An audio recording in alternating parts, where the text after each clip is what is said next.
We are beautifully, beautifully,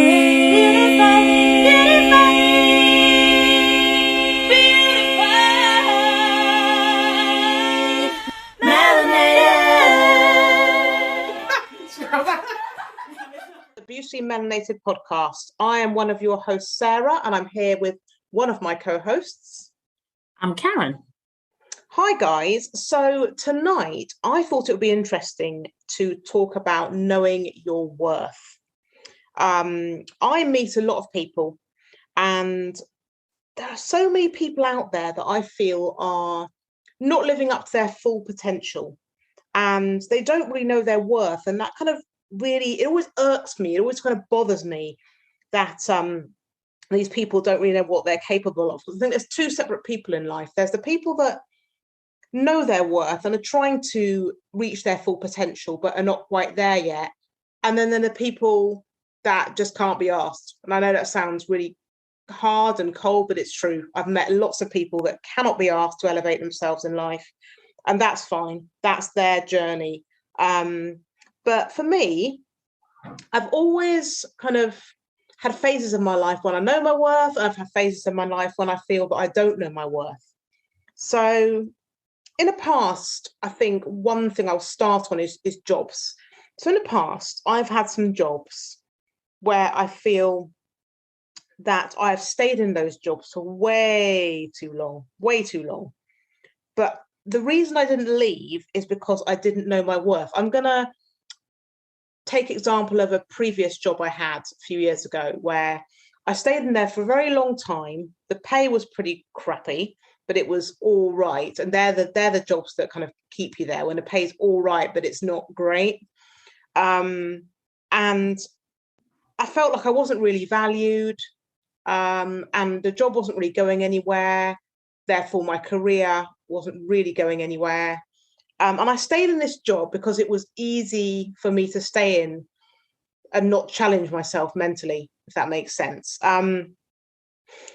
When I started developing my private practice, my counselling on Zoom, my Zoom private practice, that was also another time where I feel that I didn't know my worth. Now, I'm referencing this one because when I first started my Zoom private practice, I was charging, it was crap. I'm just going to be real. I was probably charging, I'd say, about £30 for an hour. Now, that is not knowing your worth, charging £30 for an hour. I'm a counsellor. I've been working with children and young people for 12 years. And for about 7 of those years, I've especially been working in a one-to-one with people. And for 4 years, coming up to 5, I've specialised in working with teenagers. Now, that's not kind of £30 worth for an hour. That's just rubbish. That's me not knowing my worth. And I charged that because I almost felt that, would people want to pay, what I really wanted to charge, what I charge now, £50 an hour? Would people want to? And me not knowing my worth made me kind of attract these clients that were very kind of sometime-ish. They were very hit and miss. There were clients that would come one week. They're clients that, next week they can't, and then another week, and then they haven't got the money. And when I started doing a lot of mindset work and really working on my self-worth, I raised my fees. And I raised it to £50 an hour. And when I put it up to £50 an hour, then I got people that actually kind of synced with me and didn't mess me about. And that was me knowing my worth. Also, another experience I will just reference before I jump to Karen and ask her views on this is a previous relationship of mine. I stayed in it too long. I lost myself. I didn't know my worth. And it took me coming out of that relationship to really kind of get to grips again with who I was. And it took me years. I'd say it took me about 2 years. No, actually, yeah, about a year and a half to really kind of think, okay, this is me. This is what I bring to the table. So I bring spiritually, emotionally, and physically. That's knowing your worth in all those categories. I'm bringing all this to the table. And the person I met next got that, but I kind of said before I met him, these are all things I'm bringing to the table. I know what I've got to offer. So when I meet somebody, then I'm going to make sure they know what I've got to offer, if that makes sense. So I see a lot of people that don't know their worth. And that's why I kind of wanted to speak about it tonight, because I think it's really important for all of us to have a kind of healthy, successful, balanced life. And not everyone's, I mean, I'm highly ambitious. I'm a highly ambitious person. I'm quite entrepreneurial. And when I get my teeth into something, I will just go for it hell for leather. Not everybody's like that, but I think it's very important as men and women and people of all ages, all genders, all races, to know your worth. So you're not in a situation where people are taking the mick out of you, taking you for granted, and not really appreciating you for who you are. I mean, this can go across families, relationships, etc. But let me just come to my co-host Karen and ask, Karen, what's your views on knowing your worth, and what's your experiences of it? So this is very interesting for me. Something that springs to mind is I had a job. I worked in a school, and I went to visit another school to do a very similar role. But I just wanted to keep my options open. Something came up that looked quite interesting, and I wanted to, just go to this new school to have a look. Met the head teacher, and I was headhunted. So he kind of didn't really give me a formal interview. He just decided that actually, having met me quite briefly, I was just the kind of person that he wanted in his school, which was very, very nice. So we ended up negotiating my salary. And that's something I hadn't done before. But I think because I knew that he wanted me to work in that school, I felt quite confident that I was able to negotiate my salary. So we did, and it was a salary that I was pleased with. It was obviously more than what I had in my previous job. And so I decided to leave that job and take this new appointment. When I started, there were a group of people who did a similar role to myself. So there were a team of us. And on hearing that the head had employed someone, I don't know how they found out what my salary was, but that somehow was leaked.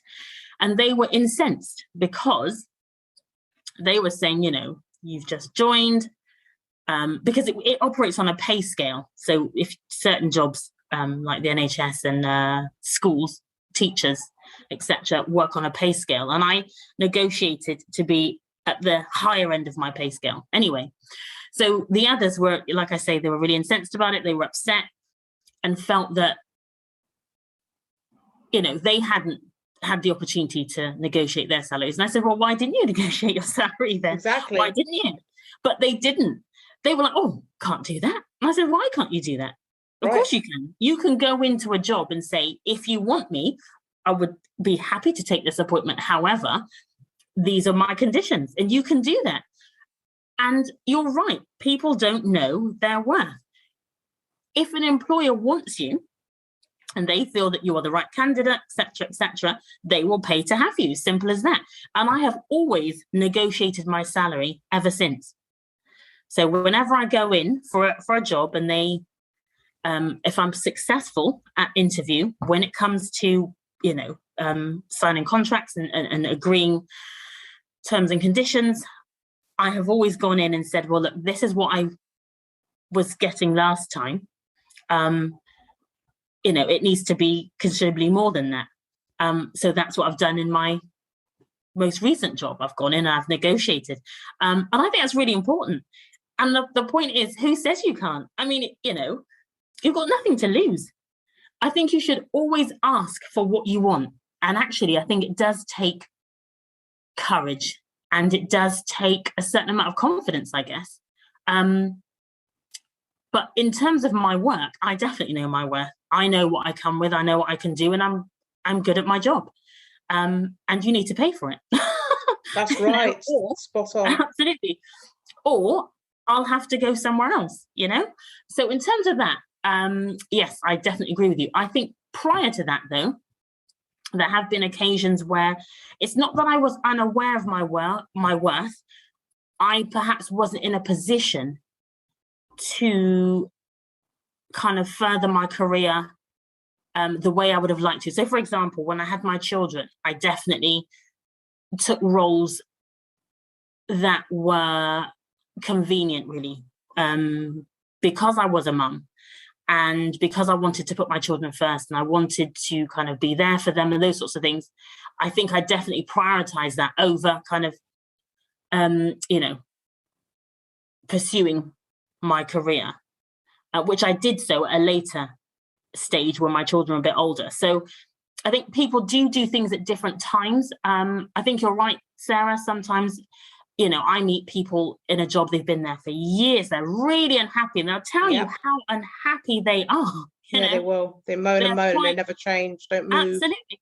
They don't, and you think, and I say to them, oh, if you don't like it, could you not? Oh no. You think, why? Those people are just, I hate, they're so uninspirational. Sorry, they are. Well, I guess maybe there's a reason for that. Like I say, for me, it was because I was a mum and I prioritized raising my children.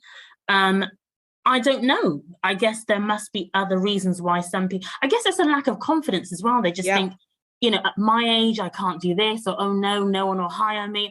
And actually, confidence is huge. Confidence is very, very attractive. I like confident people. Yep, same here. And confident people tend to get what they want. That's right. I've got a friend, actually. She'll know I'm talking about her when she listens. But she's so confident and she's so, she could convince you want something that you don't want. Yeah, love it. And she, even if she isn't good at something, she will fake it until she makes it. And I'm not suggesting that's for everyone, but she just has that level of, she'd go in to Boris and say, actually, I think you should step down now because I'm here. She's just that kind of person. I love those. I love that. So I was thinking about when you're talking about confidence. I went on Facebook and I posted a selfie. I never used to post selfies when I was in my last relationship. So I just felt I didn't know my worth and the confidence wasn't there, etc. And I posted it and I thought, you know what? This is me. I went out to see my daughter's friend and my daughter and everything. And I put makeup on, did my hair, and I looked good. And I think it's important to know when you look good and say about it. The same as you said about your job, Karen. I know I'm good at my job. And in fact, you know what? I'm fucking excellent at my job. Sorry for swearing, folks, but I am. And so are you, Karen. And we know it.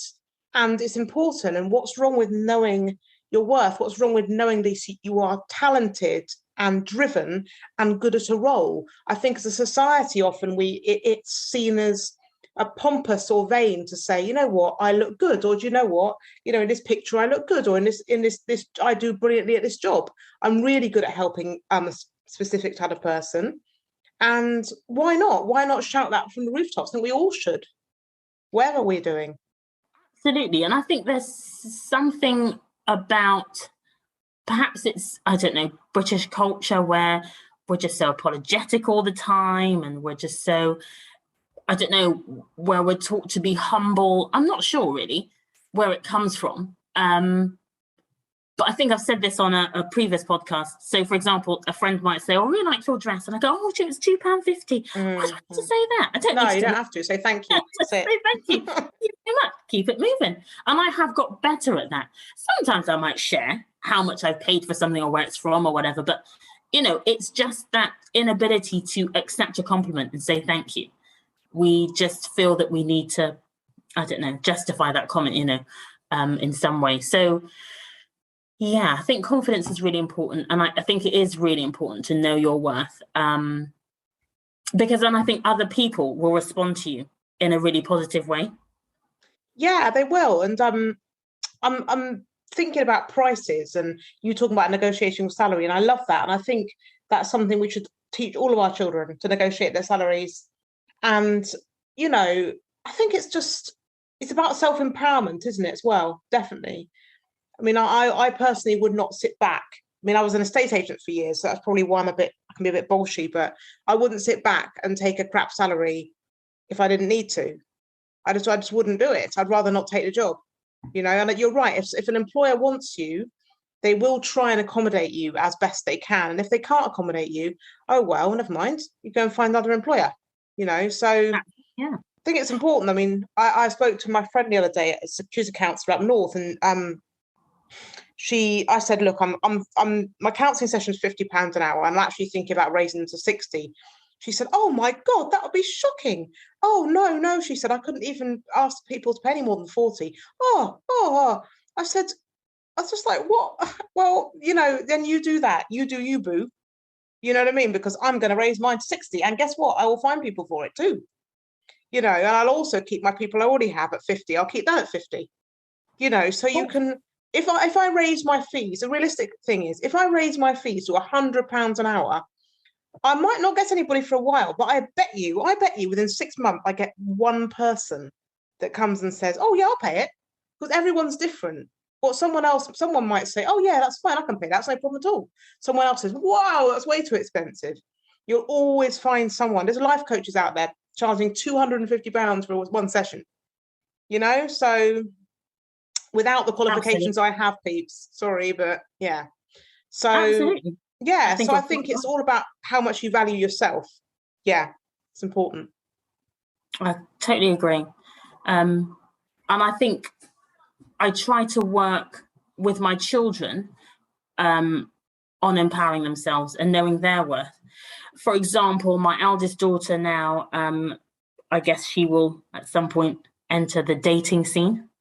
And it's really important that she knows her worth. Yes. That she knows what she's willing to put up with, what she isn't, what she wants, what she doesn't want. She may not know that yet because, like I say, she's just starting out as an adult. But knowing her worth is very important. I mean, lots of girls in my job, as I'm sure you do, Sarah, who don't know their worth and are taken advantage of, actually. Yep, definitely. Good point. And don't feel that they can say no to certain advances that they're not happy with, or they don't know that certain treatments are not appropriate. And I think that's really, really important. Like I say, I see so many incidents of this in my work. And yeah, I think for young women and men, but I'm speaking from the point of view of women because I have 2 girls, it's just so important that they know their worth. They are worthy individuals. They are amazing young women. And yeah, they need to know that and own it. So that if something happens that they don't like, they'll know it doesn't feel right. They can say it. They can see it. And it starts from young. My daughter will tell me, like, "I don't like that, Mum. Don't like it at all." Yeah. It's got to start from young, because I think these a lot of these young people we talk to, at home, often you'll find Mum didn't know her worth either, So absolutely. That's a really good point, Sarah. And I guess sometimes it can be learnt behaviour, can't it? Where, like you say, Mum didn't know her worth, and so perhaps ended up in sort of volatile, abusive relationships. And then children have seen that, and then the cycle can continue, can't it? So totally. I think, totally. I'm thinking of a family that I worked with a while back, and the mum kept getting back with this boyfriend, and he was always using drugs, and he was always taking money off her, and she had 2 kids with him, and then she had 3 kids with somebody else. And remember, her oldest daughter, when she got to about 14, started acting up, sleeping with multiple boys, and then Mum kind of scolded her.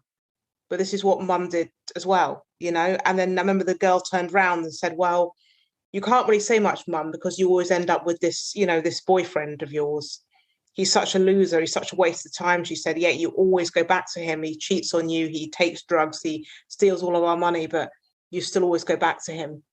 And then she ended up with kind of deadbeat boyfriend herself. So history just repeated itself. But the mum never, I mean, I met that mum. That mum never knew her worth, not at all. And she kind of, I don't know, there's people that there was, even in the first place, I feel she had such low confidence that it was hard for anything to kind of shine through, sadly. And then her daughter had nothing. Her daughter almost had nothing to shine through either. It was very sad, actually. That's really sad. And I think sometimes it is learnt behaviour, isn't it? Because where do you get self-worth from? Where does that come from? Where does self-efficacy come from? For me, it came from my parents. I was told I was loved, wanted. Yep. that I was a sunbeam, that I was, the apple of my parents' eye. And I believed it. But if you don't have that, if you're not coming from that place, and your parents, for whatever reason, are not able to kind of give you that, kind of affirmation, where does it come from? And it can be really difficult to find that yourself. So yeah, that family sounds really sad. And yeah, all too often that is the case for so many people. Yeah, it is. It is. And I think also a lot of people I work with as well, the parents were there, but they weren't maybe people that would have talked to their children. They had to supposedly, one girl that I knew had a nice house, mum and dad were in quite good jobs, etc. But the thing is, mum and dad's marriage was dead, and mum and dad never spoke.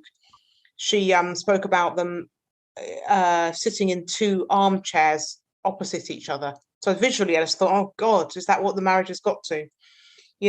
So they never really spoke to her about, you're loved, you're cherished, and you're important to us. So now, I guess when I talk to her, she doesn't feel, she's struggling with who she is, which is normal being a teenager, but she has such low self-worth.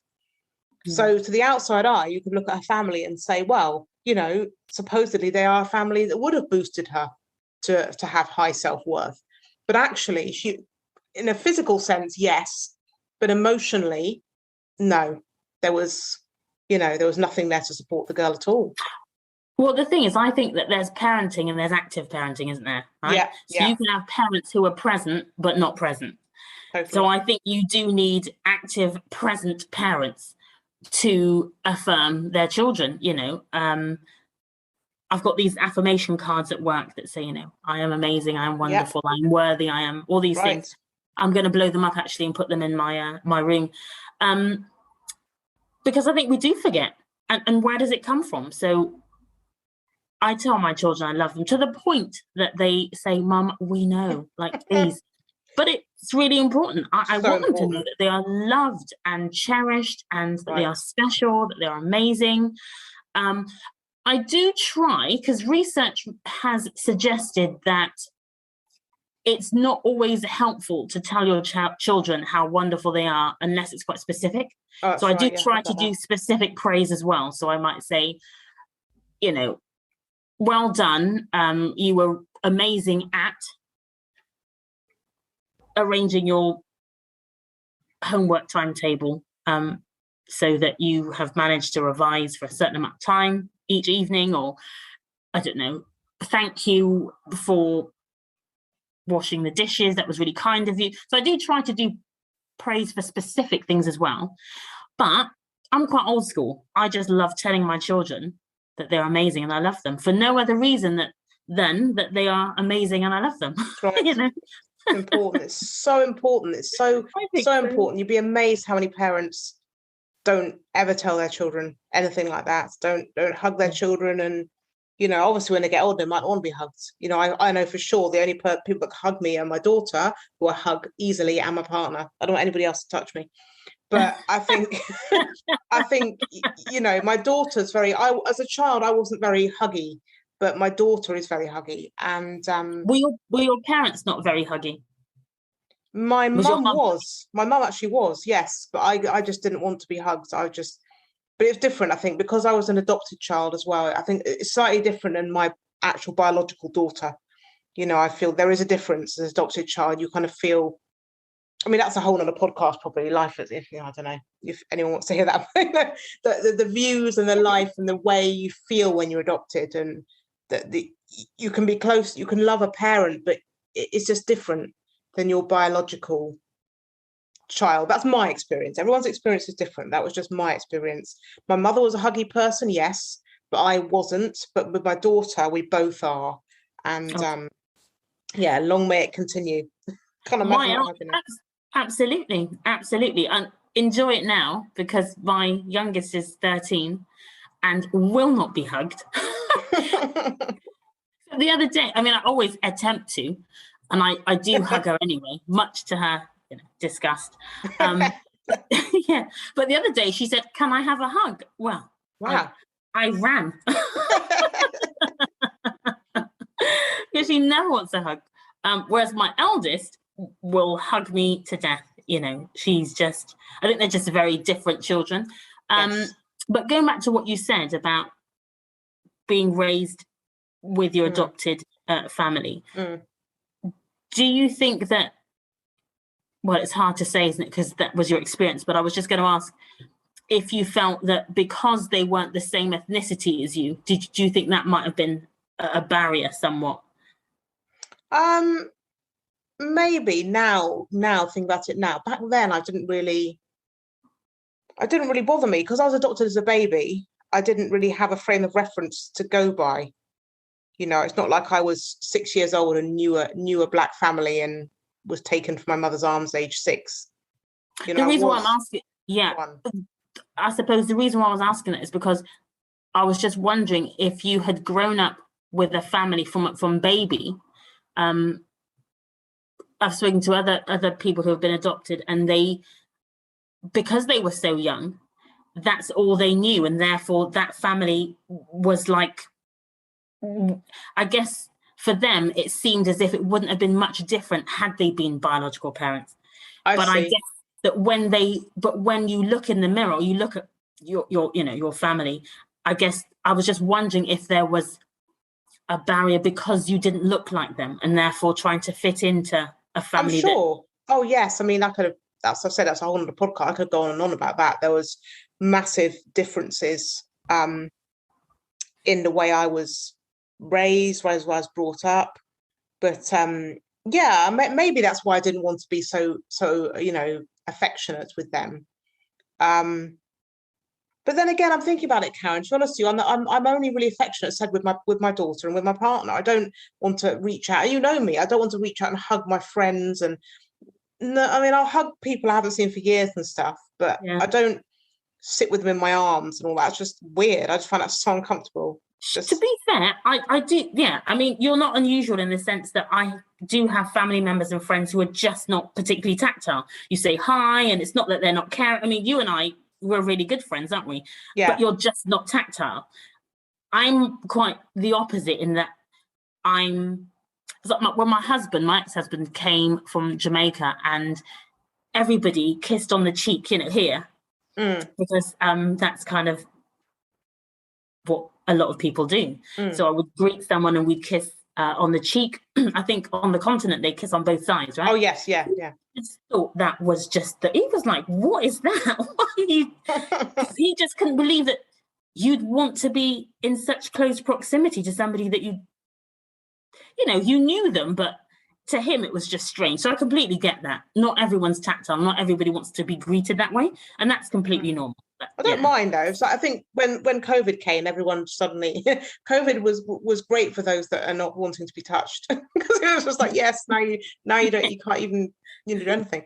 But I think it's, if someone, a relative or something came and hugged me and kissed me, then that's fine. But I wouldn't be throwing my arms around people just because that's just not me. But then again, let's say with my partner, with my daughter, mentioned that is so me. Yeah, sure. So I'm incredibly tactile. Absolutely. So yes, going back to knowing your worth, as we said, it's really, really important. I guess we've touched on another topic that would be really interesting to discuss. I don't know if you would feel comfortable, Sarah, but just about adoption. I don't know if anyone else has got any views or experiences they'd like to share. Please do share that with us. You can send an email or perhaps find us on Insta. Definitely. I'm happy to talk about adoption. And please feel free to wing your questions our way. We are Beautifully Melanated Podcast at gmail.com, and we're also on Instagram with the same name, Beautifully Melanated Podcast. All right, guys. Well, we will catch you next week, and we will see you then. Okay. Thanks for listening. Bye. Bye. We are beautifully.